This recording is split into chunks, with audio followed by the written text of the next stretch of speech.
Hello everyone, আমি এখানে একটা লং মেকআপের ভিডিও নিয়ে চলে এসেছি। এটা একটা গর্জিয়াস পার্টি মেকআপের ভিডিও। এখানে আমি ফার্স্টে হেয়ার স্টাইলটা করে নিয়েছিলাম, যেটার ভিডিও আমার কাছে নেই, করা নেই। আমি যেহেতু একা কাজ করি, আমার কোনো অ্যাসিস্ট্যান্ট নেই, তাই আমি ভিডিওর সাথে সাথে মেকআপ বা সব কিছু একা ম্যানেজ করতে পারি না। আমি কাজটাকেই বেশি ইম্পর্টেন্স দিই, তাই কখন কোন ভিডিওটা হচ্ছে আমার রিং লাইটে ফোনের ভিডিও অন থাকে, কিন্তু কখনো কখনো সেটা বন্ধও হয়ে যায়। আমি কাজের দিকে ফোকাসটা বেশি থাকে বলে সেটা আমি দেখে উঠতে পারি না যে ভিডিওটা কন্টিনিউ হচ্ছে কি না।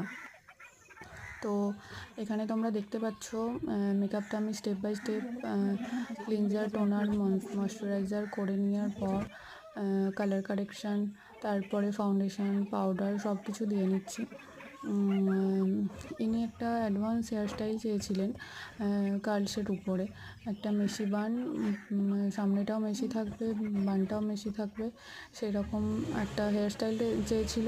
আর টাইমটাও খুব কম ছিল, তাই আমি হেয়ারস্টাইলটা আগে করে নিয়েছিলাম। আমার জেনারেলি মেকআপ করতে বেশি টাইম লাগে না, কিন্তু হেয়ারস্টাইল করতে একটু টাইম লাগে, কারণ হেয়ারটা প্রপারলি রেডি করতে একটু টাইম মেনটেন না করলে হেয়ারটা ঠিক মতন, আউটকামটা ঠিক মতন হয় না।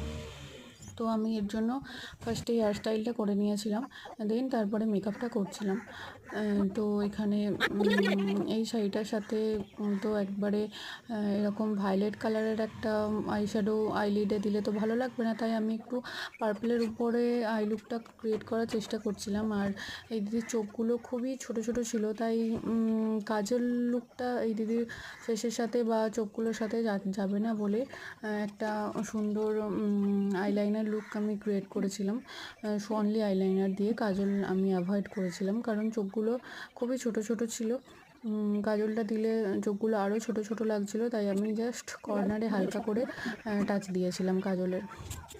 আর শাড়িটাও যেহেতু গর্জিয়াস, হেয়ারস্টাইল গর্জিয়াস, আই মেকআপও গর্জিয়াস,